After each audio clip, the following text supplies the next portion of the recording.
ShartimusPrime, ShartimusPrime. Reading comics, toys are hella sick, hella whacking it. Taking bad hits, taking bad shit.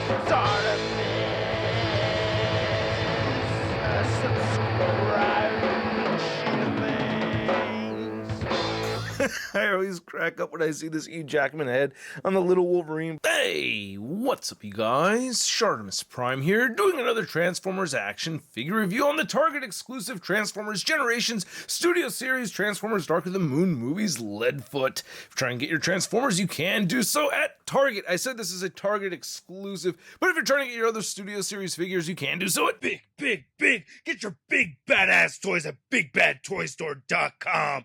Click the link in the description below. And while you're down there, don't forget to hit that like button and hit that subscribe button as well as the notification bell. And oh my gosh, I'm so stoked. Oh man, I've been wanting this figure for so many years. I didn't think I was ever going to get it, and finally, it is here. Anyway, great image of Leadfoot right down there. It says 68 Studio Series. There's another image of Leadfoot. And then on the back, you can see some product shots over there looking all short and stumpy. And then you get a little perrito right over there. And then on this side, you can see Leadfoot. And then you get this nice window on the top. Not much more at the bottom. So let's get to it and crack this thing open. So here's the backdrop that we get of Chicago that comes with Leadfoot, and it also comes with Roadbuster and Topspin, and I do like the wreckage right over here. It does look pretty good, but yeah, I don't really use these. I don't keep them. If you want to see Leadfoot right here, you can see him on there. Oh, and we got pieces coming off, so I got it back on there, and there are 5 little pieces that you're going to add on to the figure for both modes. So you get these 2 guns on the side, which look great. I love how they have this little, the clip is all contoured going into the vehicle, but yeah, they do fall off very easily, at least on this. Well, both of these right over here fall off very easily for me. And then you get these missiles or rockets right over here on the sides, or the front of the sides, and then you get this one cannon right over here, a Gatling gun that sits on the very top. But looking at this car mode, I'm so happy. I mean, look at all the little details that we're seeing. Tiny bits of silver right over here, and then on the center it says Impala very clearly. I love how the headlights came out. You get the Target logo right there on top, and then you get some nice gunmetal gray right over here. And then looking at the tires, it says Wreckers. I love that. And 42. And yeah, we're getting this brownish kind of gray color right here, and then you get some more of a silver color right there. But I like how this is all broken up and everything. You know, it's not just one solid piece. It says NASCAR on the side. Then the back of it looks really good. Nice intricate detail, a little bit, accidental red splotched on there. Then this gray part with the red painted over it matches the red plastic right over here pretty well, so I'm happy with that. Oh, just lost the piece right there. And then here's looking at the back of Leadfoot, looking pretty dope. Ooh, a serial number hidden underneath right there. Then here's the underside. Yeah, looking pretty good, pretty flat. It makes for good rolling around, and roll he does. And then lost a piece. He lost both pieces, but yeah, I just drove him right into Wolverine. Sorry, Logan, but yeah, that is great, man. I love how it rolls. Very well done.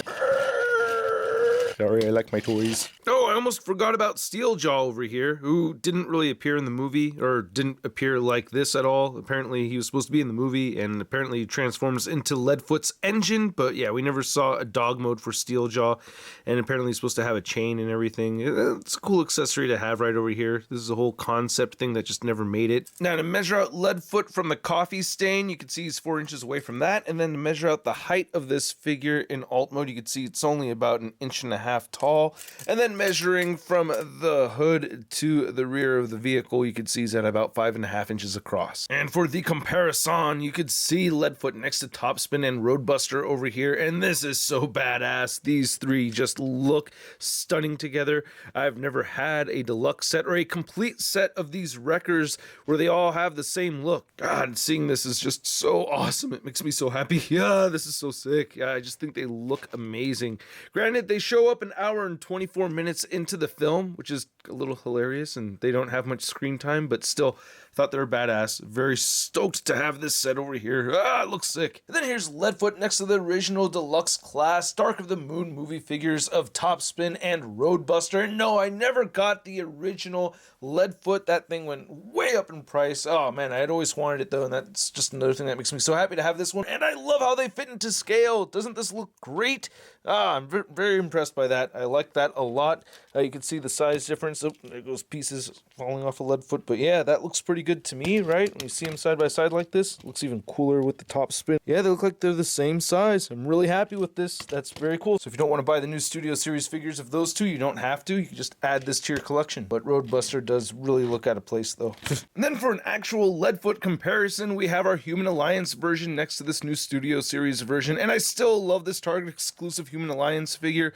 I cannot get rid of my Human Alliance figures. I just love them so much. But yeah, you can see, yeah, a lot of differences over here. This is the more, I don't know, compact, discreet mode. And there's the battle version right over here. So after reading through the comment section of my Blitzwing review, you guys did not seem to mind the fast-forwarded transformation. So will you take us away, Bumblebee?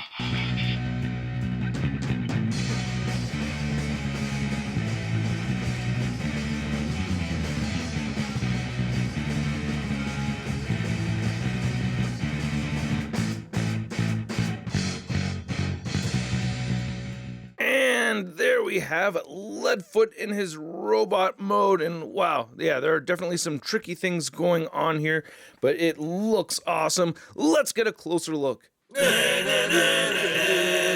So I'm loving this head sculpt. Oh my gosh, that is freaking awesome, man. I love this dark plastic right here. Nice metallic navy blue for those visors, or the visor. And then we get some beautiful silver paint right over here at the bottom. For a Leadfoot head sculpt comparison, you can see the Human Alliance version right over here next to this new Deluxe version. So yeah, I mean, look, this is like paintless right over here. You did get this feature right here where you can make them goggleless, you know, which is kind of neat. Not necessary though. And I think the figure looks incredible. I really like it a lot, man. This is dope. Looking at the arms right here, these look really good. I like the detail in the hands. Looking at the forearms and everything, the shoulders, you can see that we get the little guns right here on the sides. They clip in very easily. Again, I love the paint on this thing. Unfortunately, I wasn't able to get these clips to really stay. So it's like I can get them to stay on here if I don't have these tabs and the shoulders in, and that's kind of coming apart right there. So that's a little bit frustrating. So when you're transforming him, be mindful of that. Yeah, these tabs can be tricky, and you want to kind of push harder than you think you need to get them really to stay. But if you put enough force, it will lock in. But yeah, so I can get those all tabbed in, and then I'll try to throw one of these on. It's just space for this is just so limited, and there we go. I just untabbed it. So it's that game where, you know, you tab it in and then you're untabbing something else. Anyway, here's looking at his belly, and then looking at the legs right here. It's mostly just the red plastic, and then you get the Leadfoot toes right over there, looking really good. There's the bottom of the feet, and then here's looking at the back of the figure one more time. I did try to get these hooked on over here, by the way, and they pop off super easily over here as well. Yeah, see, it doesn't want to stay. So it's just really funny that while in vehicle mode, it's these little guns that are the pain in the ass, but in robot mode, it's these ones that are the pain in the ass. So not a lot of crazy stuff going on with Leadfoot's articulation. You can turn the head side to side, and a little bit of wobbling pivot right there, and it kind of shifts up and down a little bit. Again, these panels right over here just want to pop off easier than I'd like them to. But anyway, shoulders move outward that much. You can move them down, rotate a full 360. There it goes, coming apart. And then you get an elbow joint. This is coming off, but a single jointed elbow that meets at the 90-degree mark, and then you get an elbow swivel, and then the hands just turn inward due to transformation. No waist swivel or anything. Hips move outward, and he'll kick forward and back, and then you get a single jointed knee that bends in more than 90 degrees, and then I guess the toes just move down due to transformation. Now to measure out this Leadfoot figure, you can see that he is standing just at about 4.5 to 5 inches tall. And then here's Leadfoot next to the other wreckers from Studio Series. We have Topspin and Roadbuster. I will not be reviewing these two as there's just not enough viewers on this channel that care to see those videos, but I will say I don't like how the legs right here on Topspin are a little on the stumpy side. I wish he had longer legs. Actually, I think both of these could have been a little bit taller, to be honest. And then here's Leadfoot next to our original Dark of the Moon Deluxe class Roadbuster and Topspin figures.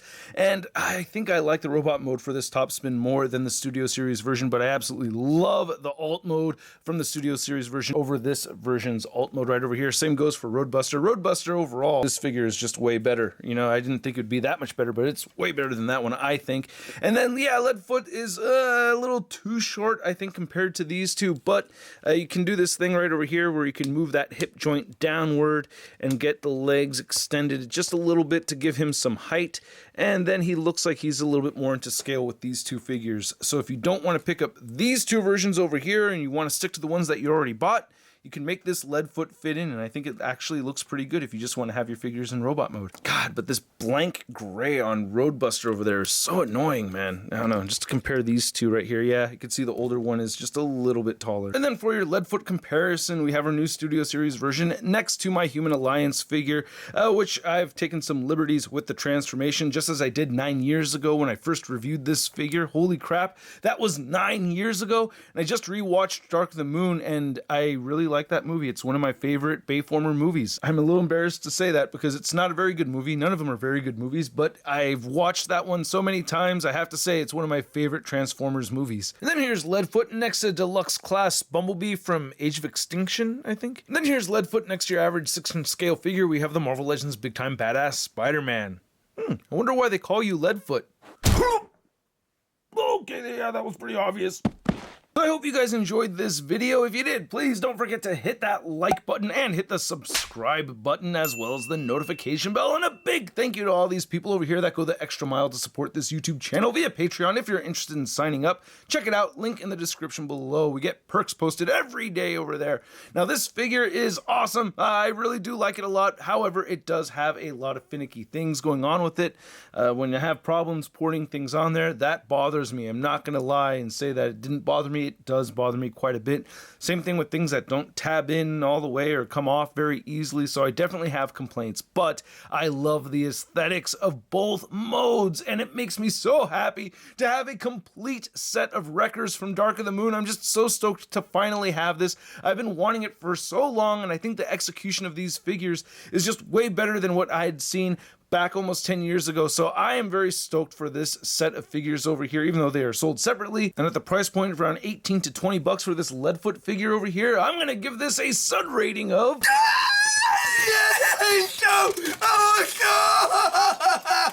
And I'd like to know what you guys think, so please don't forget to let me know in the comments section below. Check me out on Instagram, Twitter, Twitch, and Stardust, and I will catch you guys later. Peace! Posing action figures, I'm posing action figures, I'm posing action figures every day.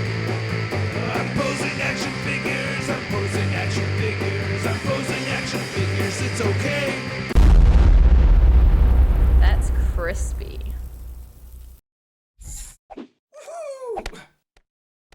Hey, new ShartimusPrime videos. Hey, you should click one. Yeah, click on one of them. Or subscribe if you haven't. Your face is hit my shot, your face is hit my shot,